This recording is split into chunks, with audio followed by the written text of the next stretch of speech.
دا موږ په مني کې له تخم ورته وکري یوه پلاستیک مو کوي بیا چې مو د مځکه ټکټر راوستی شجاره مو کړلل بیا مو وواله بیا مو د جوې په وکښلې بیا مو ګرده د ډل کار پر کړی دی چې په لاسوم دوه انسانان چې په ډل باندې کار کوي پورته کوي بیا د جوې چې صفایي یې بعد هغه مو بیا دغه بانجانونه آل راوکښي بیا مو پر کښې شوي چې پر کښې مو شوي پلاستیک مو کوي بیا لښتې مو ورته جګې کړللې بیا مو دا ګرده پلاستیک کوي بیا موږ راولاړ شولو بیا مو لڅ کوي چې لڅ مو کوي بیا مو یوه په جی ور وکړلل د هغه پخوا به موږ ګر سره دوې په جی ورکوللې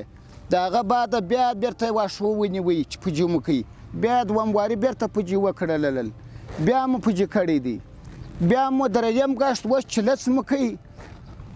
بیرته بیا مو دریم ګشت اوس په جي کړی دی بیا مو ته ورته ګوره دا خاورو ته داسې ورته ګوره چې دا ګرده جوې بیا موږ ګرده ځوانه یوه پلا مو ګویا انبار رانیولی دی 4 موټر دلته پروت و دا مو ورکوي خو بازار نه لرو وروره هغه چې موږ شی ورسېږي زموږ کښته ورسېږي هغه ټوله وروره په 10 افغانۍ په 15 افغانۍ دا تېر کال ما ورکړي دي چې یو بازار راته پیدا سي چې زموږ شی په فروش ورسېږي زموږ شی د قدر پیدا کړي زموږ شی په ګرانو پیسو موږ ته خرڅ زموږ بچیانو ته ډوډۍ پیدا سي